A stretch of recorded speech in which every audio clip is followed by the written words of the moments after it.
TGT, PGT और LT की तैयारी के लिए आज के वीडियो में जीवाणु अथवा बैक्टीरिया को डिटेल से समझाएंगे। तो पहले इसको चित्रों के माध्यम से आसानी से समझाएंगे और इसके बाद जितने भी मोस्ट इंपॉर्टेंट क्वेश्चन इस पर बनते हैं, जितने भी एमसीक्यू बनते हैं, वो सभी एमसीक्यू भी आपको एक एक करके समझाएंगे। तो चलिए पहले थ्योरी को समझ लेते हैं और इसके बाद सभी एमसीक्यू समझाएंगे। तो देखिए, जो जीवाणु है अथवा जो बैक्टीरिया होता है, अगर इसके खोज की बात की जाए, देखिए यहां पर एक चित्र बनाया गया है जीवाणु कोशिका का, लेकिन पहले खोज की बात आपको बता देते हैं। अगर खोज की बात की जाए तो इसकी खोज हॉलैंड के एक वैज्ञानिक थे। हॉलैंड के वैज्ञानिक थे या निवासी थे हॉलैंड के। क्या नाम था उनका? एंटोनी वान ल्यूवेनहॉक। ल्यूवेनहॉक ने सन 1676 ईस्वी में की थी। जीवाणु या बैक्टीरिया की खोज किसने की? हॉलैंड के निवासी एंटोनी वान ल्यूवेनहॉक ने सन 1676 ईस्वी में की थी। और दांतों का जो मैल होता है उसमें इन्होंने देखा था और इन्होंने नाम क्या दिया था? नाम दिया था एनिमलक्यूल। एनिमलक्यूल्स कहा था। इन्होंने नाम क्या दिया था? एनिमलक्यूल्स कहा था। तो ये जो बैक्टीरिया होते हैं, इन्हें जगत मोनेरा के अंतर्गत रखा गया है। जगत मोनेरा के अंतर्गत रखा गया है।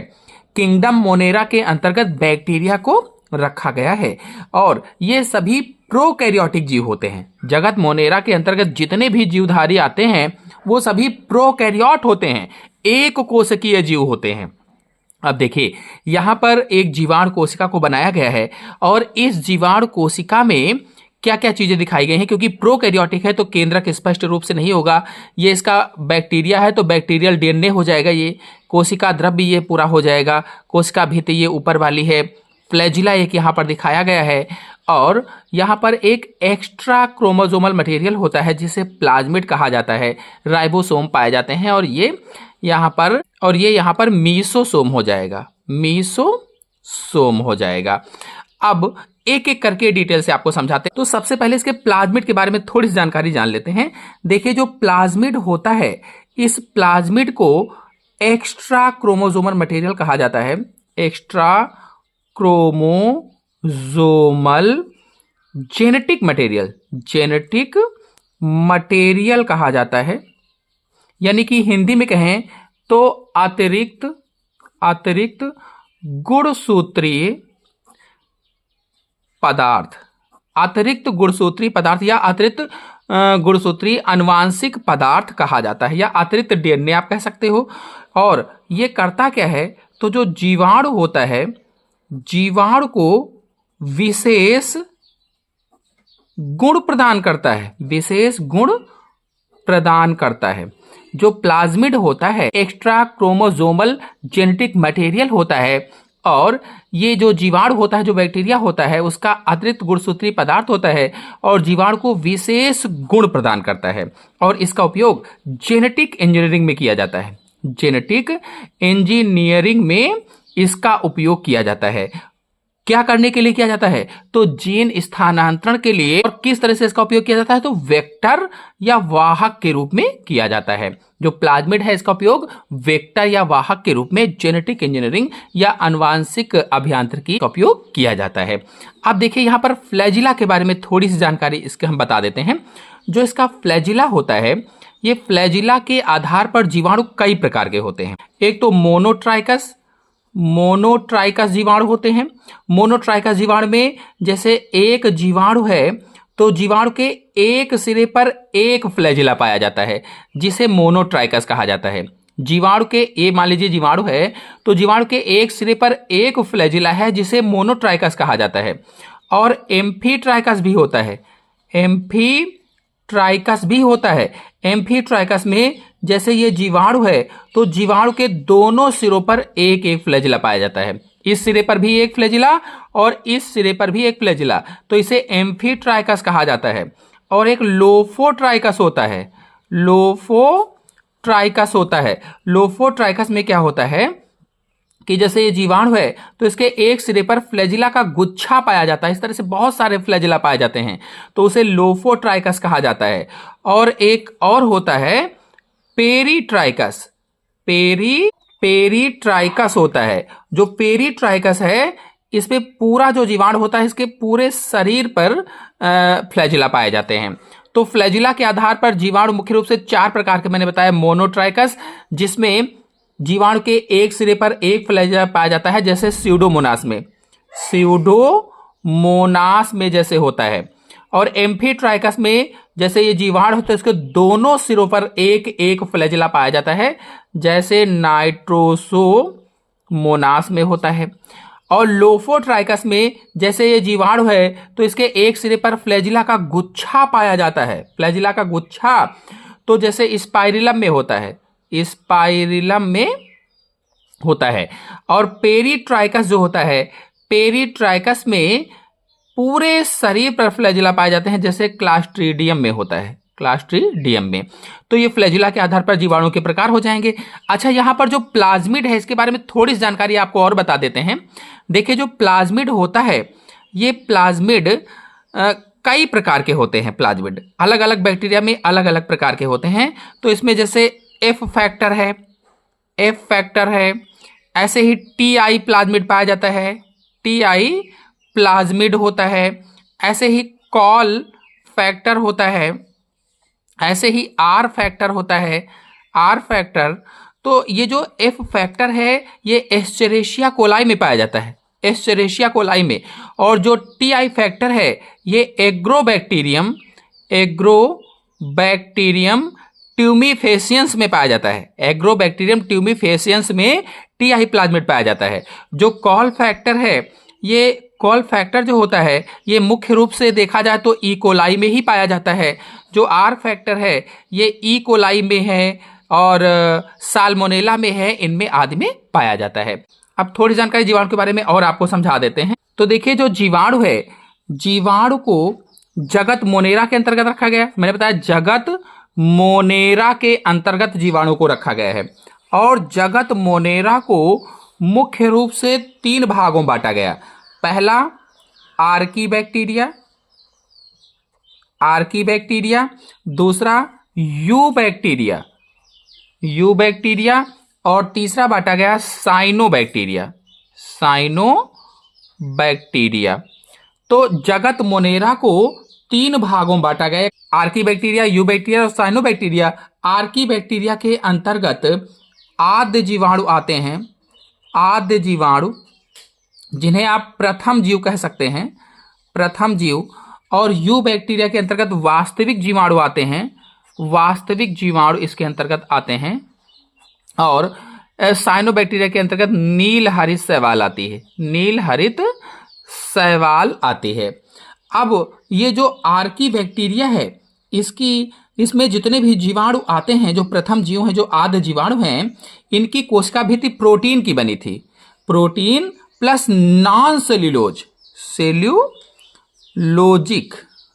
पॉलीसेकेराइड की बनी थी। सेल्यूलोज की इनकी कोशिका भित्ति नहीं बनी थी, प्रोटीन और नॉन सेल्यूलोजिक पॉलीसेकेराइड्स की बनी थी। और ये अत्यधिक गर्म वातावरण में पाए जाते हैं, गर्म वातावरण में मिलते हैं। और अगर यू बैक्टीरिया की बात की जाए, हमारे चारों तरफ जो वातावरण है, वातावरण जो पाया जाता है उसमें वास करते हैं और मानव जीवन को प्रभावित करते हैं, चाहे वो प्रत्यक्ष रूप से हो, चाहे अप्रत्यक्ष रूप से हो, परोक्ष रूप से हो, ये मानव जीवन को प्रभावित करते हैं। और जो साइनो बैक्टीरिया हैं ये सरल पादप होते हैं और इनमें एक वर्णक पाया जाता है फाइकोसाइनिन नामक जो वर्णक है, इसी कारण ये नीले हरे दिखाई देते हैं। अब अगर आर्की बैक्टीरिया की बात की जाए, तो आर्की बैक्टीरिया को 3 भागों में मुख्य रूप से बांटा गया है। एक तो मेथेनो बैक्टीरिया या मेथेनोजन हो जाएगा, और दूसरा हेलोफिल, और तीसरा हो जाएगा थर्मोएसिडोफिल। तो मेथेनोजन, हेलोफिल, थर्मोएसिडोफिल। ये जो मेथेनोजन है ये दलदल में पाए जाते हैं, अनाक्सी जीवाणु होते हैं, अनाक्सी जीवाणु होते हैं, दलदल में पाए जाते हैं, जो मेथेन गैस उत्पन्न करते थे, बायोगैस में इनका यूज हुआ था। हैलोफिल जो होते हैं ये अति लवणीय जल में पाए जाते हैं। और जो थर्मोएसिडोफिल हैं ये गर्म झरनों में पाए जाते हैं, गर्म झरनों में पाए जाते हैं, जहां पर 80 डिग्री से अधिक तापमान है वहां पर भी ये पाए जाते हैं। तो अब जितना मैंने बताया है इस पर आधारित क्वेश्चन पहले एमसीक्यू देख लेते हैं और इसके बाद फिर समझाएंगे और फिर एमसीक्यू लेंगे। तो चलिए अब एमसीक्यू को देखते हैं। टीजीटी, पीजीटी, एलटी ग्रेड में जो जीवाणु पर आधारित क्वेश्चन पूछे जाते हैं, जो बैक्टीरिया पर आधारित क्वेश्चन आते हैं, चलिए उनको एक एक करके समझा देते हैं। तो पहला है प्लाज्मिड, जो ड्रग प्रतिरोध उत्पन्न करता है कहलाता है। 4 ऑप्शन आपके सामने दिए गए हैं, F factor, call factor, TI plasmid, R factor. और पूछा गया है the plasmid that imparts drugs resistance is called as. ये पीजीटी 2004 में पूछा गया और फिर पीजीटी 2013 में पूछा गया। मोस्ट इंपॉर्टेंट क्वेश्चन है, 2 बार आ चुका है पीजीटी में। तो ऑप्शन सही होगा इसमें से डी, आर फैक्टर। प्लाज्मिड जो ड्रग प्रतिरोध उत्पन्न करता है आर फैक्टर कहलाता है। आपको बता दें कि जो प्लाज्मिड है ये जीवाणु कोशिका अथवा बैक्टीरियल सेल में पाया जाने वाला एक्स्ट्रा क्रोमोसोमल मटेरियल होता है, बाह्य गुणसूत्रीय पदार्थ होता है या अतिरिक्त गुणसूत्रीय पदार्थ होता है। ये वृत्ताकार डीएनए अणु होता है कह लीजिए एक तरह से, और इसमें विशेष गुण पाए जाते हैं और ये कई प्रकार के होते हैं। जैसे एफ फैक्टर है तो जनन प्लाज्मिड के रूप में पाया जाता है, टीआई प्लाज्मिड है तो ट्यूमर प्रेरित करने वाले प्लाज्मिड के रूप में पाया जाता है, कॉल फैक्टर है, आर फैक्टर है। इस तरह से 4 कुल मिलाकर के पाए जाते हैं, 4 प्रकार के। फिर अगला है जीवाणु वर्गीकृत किए जाते हैं एनिमेलिया जगत में, फंजाई जगत में, मोनेरा जगत में, प्रोटिस्टा जगत में। 4 ऑप्शन आपके सामने दिए गए हैं और पूछा गया है bacteria are classified in the kingdom animalia, fungi, monera, protista. तो ऑप्शन सही होगा इसमें से सी, मोनेरा जगत में जीवाणु वर्गीकृत किए जाते हैं। और जो जीवाणु हैं प्रोकैरियोटिक कोशिका युक्त जीव होते हैं। नेक्स्ट क्वेश्चन है टीआई प्लाज्मिड पाया जाता है। TI plasmid is found in, 4 option आपके सामने दिए गए हैं, कौन सा ऑप्शन सही होगा? टीआई प्लाज्मिड किसमें पाया जाता है? तो ऑप्शन सही होगा इसमें से बी, एग्रोबैक्टीरियम ट्यूमिफेसियंस में टीआई प्लाज्मिड पाया जाता है। यानी टीआई प्लाज्मिड एग्रोबैक्टीरियम ट्यूमिफेसियंस में पाया जाता है। और आपको बता दें कि इस प्लाज्मिड का उपयोग जेनेटिक इंजीनियरिंग में वेक्टर के रूप में किया जाता है या वाहक के रूप में किया जाता है। क्यों? क्योंकि ये प्राकृतिक रूप से दूसरे पौधों की कोशिका में प्रवेश कर सकता है या फिर उसके जीनोम से जुड़कर रेप्लिकेशन कर सकता है, द्विगुणन कर सकता है। फिर नेक्स्ट क्वेश्चन है प्लाज्मिड है नए प्रकार के सूक्ष्म जीव, जीवाणुओं में गुणसूत्रों के अतिरिक्त पाया जाने वाला आनुवांशिक पदार्थ, बैक्टीरिया का आनुवांशिक पदार्थ, विषाणु के प्रकार। तो अभी मैंने आपको बताया था जो प्लाज्मिड है ये एक्स्ट्रा क्रोमोसोमल मटेरियल होता है, बाह्य अतिरिक्त गुणसूत्रीय पदार्थ होता है। इसलिए इसमें ऑप्शन से होगा B, extra chromosomal genetic material of a bacteria. यानी जीवाणुओं में गुणसूत्रों के अतिरिक्त पाया जाने वाला आनुवांशिक पदार्थ होता है। नेक्स्ट क्वेश्चन है प्लाज्मिड का उपयोग वाहक के रूप में किया जाता है क्योंकि, वाहक के रूप में किया जाता है क्योंकि 4 ऑप्शन आपके सामने दिए गए हैं, कौन सा ऑप्शन सही होगा? देखिए जो प्लाज्मिड है इसका उपयोग वाहक या वेक्टर के रूप में किया जाता है और प्लाज्मिड एक छोटा डीएनए अणु होता है। मैंने आपको बताया था जो गुणसूत्रों के डीएनए से बिल्कुल अलग होता है, जो गुणसूत्रीय डीएनए होता है, केंद्रीय डीएनए होता है, उससे अलग होता है और स्वतंत्र रूप से प्रतिकृति कर सकता है। प्लाज्मिड में एंटीबायोटिक के प्रतिरोध की क्षमता होती है, इसलिए इसमें ऑप्शन से होगा पहला, इसमें एंटीबायोटिक प्रतिरोधी जीन होते हैं, इसीलिए इसमें एंटीबायोटिक प्रतिरोध की क्षमता पाई जाती है और इसका इस्तेमाल जीन को एक जीव से दूसरे जीव में स्थानांतरित करने के लिए किया जाता है। कोई जीन है उसको एक जीव से दूसरे जीव में डालने के लिए किया जाता है।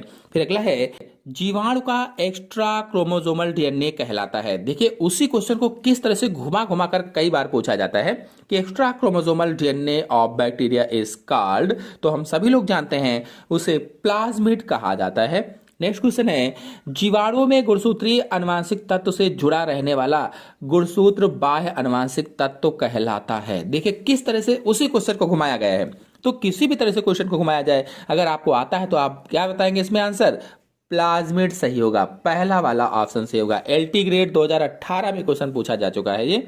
अगला क्वेश्चन है, ग्राम धनात्मक बैक्टीरिया के लक्षण हैं। Gram positive bacteria are characterized by, कौन सा ऑप्शन सही होगा? सोचिए और जल्दी से बताइए।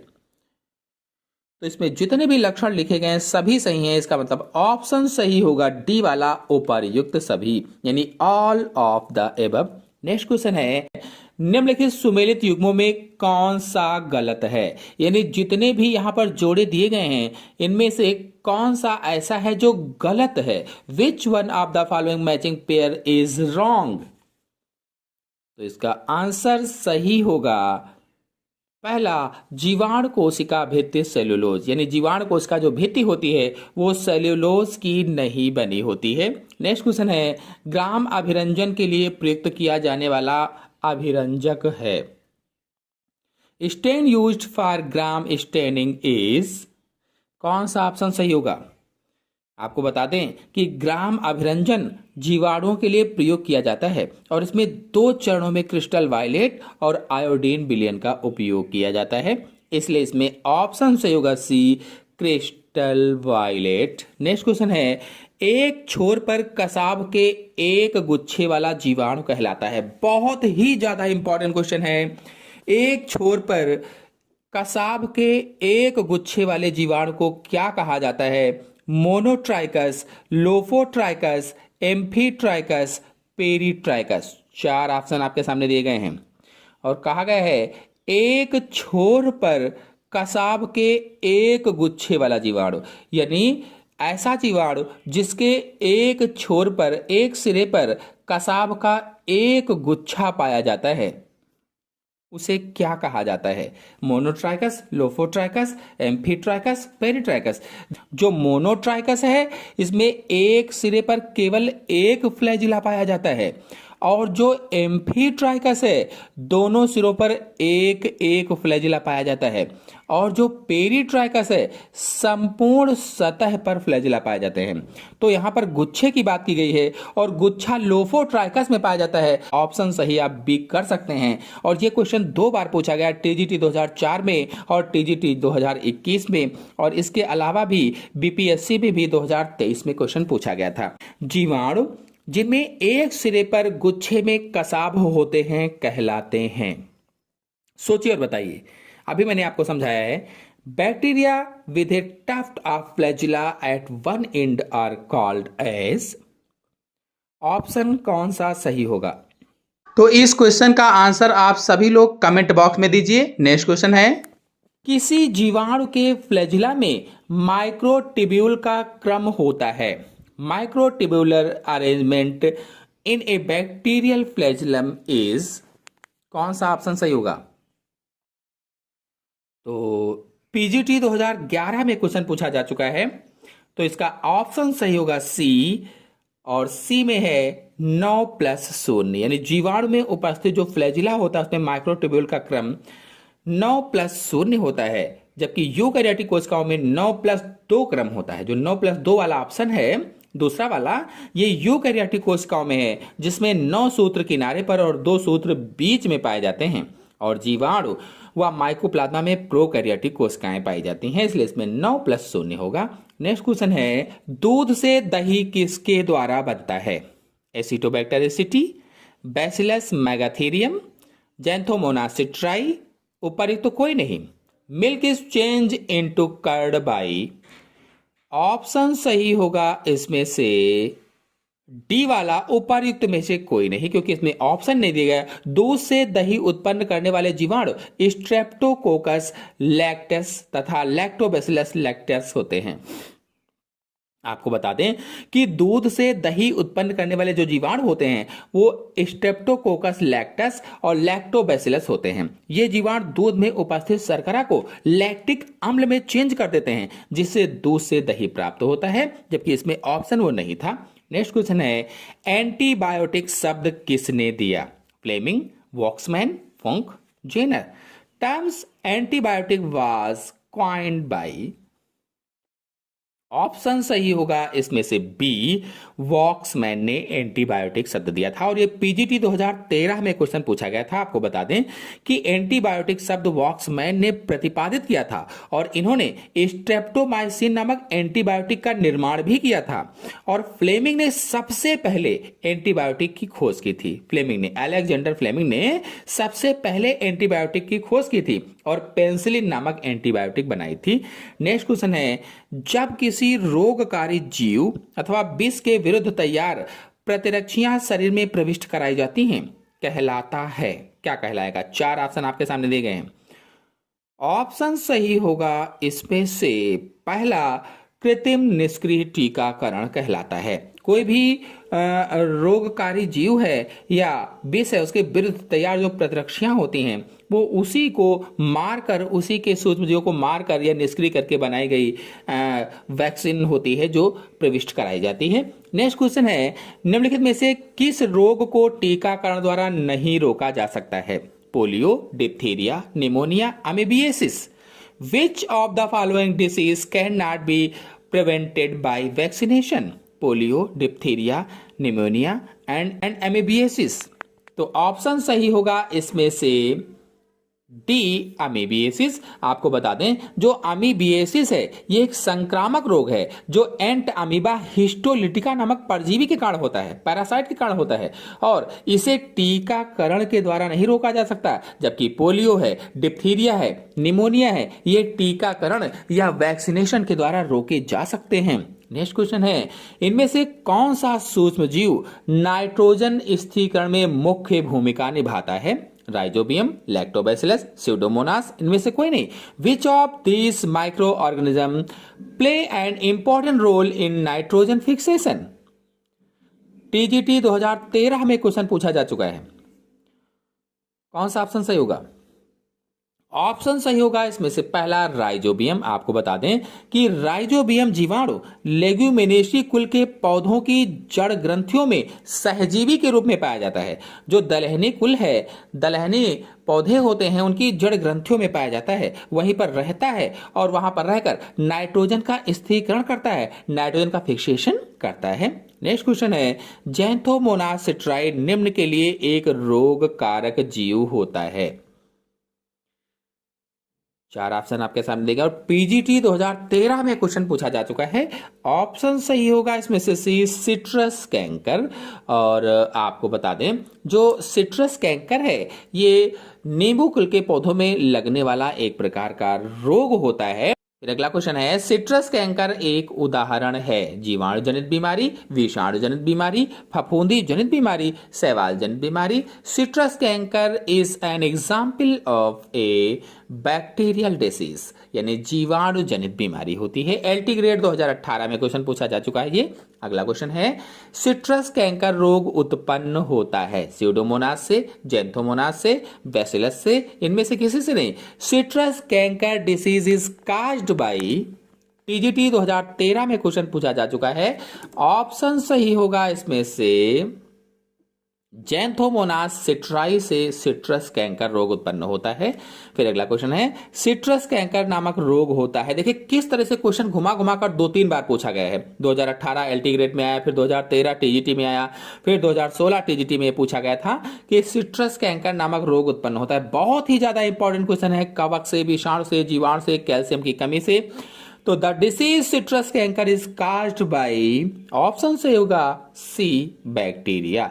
फिर अगला क्वेश्चन है, थर्मस एक्वेटिकस के डीएनए पॉलीमरेज का प्रयोग किया जाता है? जेल इलेक्ट्रोफोरेसिस में, पीसीआर में, जीन पुनर्संयोजन में, कोशिका संवर्धन में। DNA polymerase of Thermus aquaticus is used in, तो हमने आपको समझाया था जब 12 का सिलेबस पढ़ा रहे थे, पीसीआर यानी पॉलीमरेज चेन रिएक्शन को जब समझाया था तो बताया था उसमें कि जो थर्मस एक्वेटिकस होता है इसी का प्रयोग उसमें किया जाता है। तो ऑप्शन सही होगा इसमें से बी, पीसीआर में किया जाता है।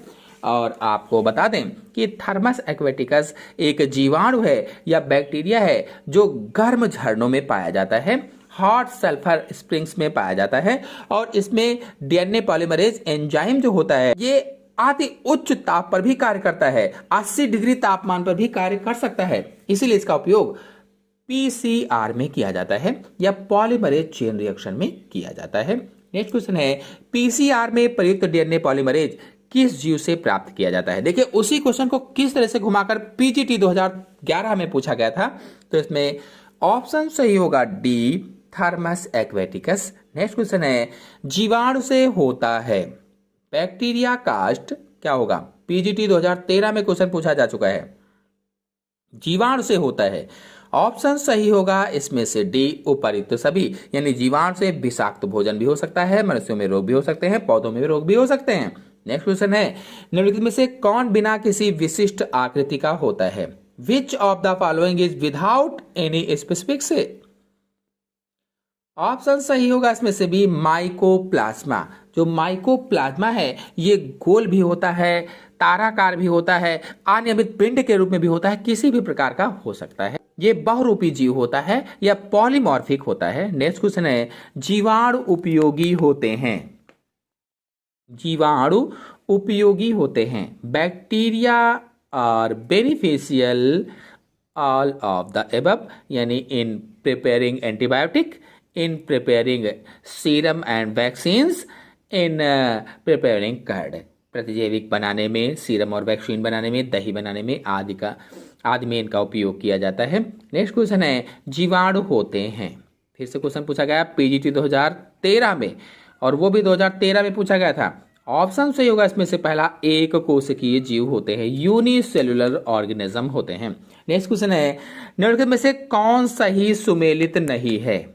Which of the following is not correctly matched? LT grade 2018 में क्वेश्चन पूछा जा चुका है। कौन सा ऑप्शन सही होगा इसमें? ऑप्शन सही होगा इसमें से सी, रॉबर्ट कोच रक्त वर्ग। ये सुमेलित नहीं है, बाकी सभी सुमेलित हैं, यानी ये सही नहीं है, बाकी सभी सही हैं। रॉबर्ट कोच का संबंध माइक्रोबायोलॉजी से है और इनके द्वारा हैजा, एंथ्रेक्स, टीबी के जीवाणुओं का गहन अध्ययन किया गया था और बाद में इन्हें 1905 में नोबेल पुरस्कार से सम्मानित भी किया गया था। नेक्स्ट क्वेश्चन है, भोजन की विषाक्तता किसके कारण होती है? Food poisoning is caused by, PGT 2013 में क्वेश्चन पूछा जा चुका है। क्लास्ट्रीडियम बोटुलिनम नामक जो मृतजीवी जीवाणु होता है एक प्रकार का भोजन विषाक्तता उत्पन्न करता है। तो इसमें ऑप्शन सही होगा पहला, क्लास्ट्रीडियम बोटुलिनम। नेक्स्ट क्वेश्चन है, निम्नलिखित में से कौन सा एक आहार वहित जीव विष है? टॉक्सिन। ऑप्शन सही होगा इसमें से बी, बोटुलिनम जीव विष। नेक्स्ट क्वेश्चन है, बाटुलिज्म है। चार ऑप्शन आपके सामने गए हैं। क्लास्ट्रीडियम नामक मृतजीवी जीवाणु द्वारा उत्पन्न भोजन विषाक्तता बाटुलिज्म है। बाटुलिज्म का कारक जीवाणु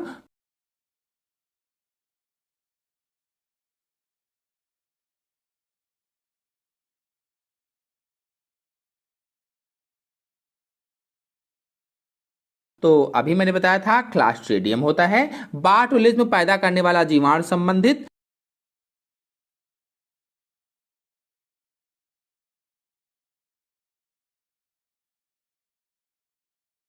तो इसमें भी ऑप्शन होगा क्लास्ट्रीडियम से। अगला क्वेश्चन है, निम्नलिखित में से कौन रोग प्रोटोजोआ, जीवाणु तथा विषाणु इसी क्रम में होता है? Which of the following disease is caused bye protozoa, bacteria and virus in that sequence? PGT 2016 में क्वेश्चन पूछा जा चुका है। ऑप्शन सही होगा इसमें से सी। आपको बता दें कि निद्रा रोग यानी स्लीपिंग सिकनेस ट्रिपैनोसोमा प्रोटोजोआ के कारण होती है। जो डिप्थीरिया है या रोहिणी रोग है ये कोरिनी बैक्टीरियम डिप्थीरी जीवाणु के कारण होती है। और जो हिपेटाइटिस बी या यकृत शोथ बी है ये विषाणु के कारण होने वाला रोग होता है। नेक्स्ट क्वेश्चन है, प्रोपियोनी बैक्टीरियम से प्राप्त होता है। प्रोपियोनी बैक्टीरियम एल्ड, पीजीटी 2013 में क्वेश्चन पूछा जा चुका है। ऑप्शन सही होगा इसमें से पहला, विटामिन B12 प्राप्त होती है, यानी विटामिन B12 का व्यापारिक स्तर पर उत्पादन प्रोपियोनी बैक्टीरियम द्वारा किया जाता है और विटामिन B12 स्यूडोमोनास बैक्टीरिया के द्वारा भी उत्पन्न की जाती है। नेक्स्ट क्वेश्चन है, जीवाणुओं में श्वसन क्रिया का स्थान होता है। Episome, microsome, mesosome, ribosome. Site of respiration in bacteria, TGT 2010 में पूछा गया, 1999 में पूछा गया था और पीजीटी 2004 में भी पूछा गया। बहुत ज्यादा इंपॉर्टेंट क्वेश्चन है, जीवाणुओं में श्वसन क्रिया का स्थान पूछा गया है। तो ऑप्शन सही होगा इसमें से सी, जीवाणुओं में श्वसन क्रिया मीसोसोम पर होती है, क्योंकि मीसोसोम में श्वसन से संबंधित एंजाइम होते हैं और मीसोसोम प्लाज्मा मेम्ब्रेन के फैलाव से बनता है। नेक्स्ट क्वेश्चन है, जीवाणुओं में श्वसनीय एंजाइम पाए जाते हैं। तो हम सभी लोग जानते हैं मीसोसोम पर पाए जाते हैं। टीजीटी 2010 में भी पूछा गया था, वही क्वेश्चन घुमाकर। अगला क्वेश्चन है, धान के खेतों का सबसे सामान्य नाइट्रोजन स्थिरीकरण करने वाला साइनोबैक्टीरिया है। Most common nitrogen fixing cyanobacteria of paddy field is, option सही होगा इसमें से बी, आइलोसाइरा होता है। आइलोसाइरा धान के खेतों का सबसे सामान्य और सक्रिय नाइट्रोजन स्थिरीकारक साइनोबैक्टीरिया है, जबकि सिलेंड्रोस्पर्मम गन्ने और मक्के के खेतों में नाइट्रोजन स्थिरीकरण करता है और जो नास्टाक है, नास्टाक भी सहजीवी में एंथ्रोसिरॉस की जड़ों में नाइट्रोजन स्थिरीकरण करवाता है। और आपको बता दें, ऑसिलेटोरिया भी कुछ परिस्थितियों में नाइट्रोजन स्थिरीकरण में सहायक होता है। नेक्स्ट क्वेश्चन है, कौन सा जीवाणु अमोनियम लवण को नाइट्राइट में परिवर्तित कर देता है? विच बैक्टीरिया कन्वर्ट्स अमोनियम साल्ट इन नाइट्राइट? ऑप्शन सही होगा इसमें से बी, नाइट्रोमोनास। आपको बता दें कि अमोनिया को नाइट्राइट और नाइट्रेट में बदलने की प्रक्रिया नाइट्रिफिकेशन कहलाती है, यानी कि नाइट्रोजनीकरण कहलाती है। नेक्स्ट क्वेश्चन है, पेट्रोलियम हाइड्रोकार्बन को अपघटित करने में सक्षम जीवाणु है।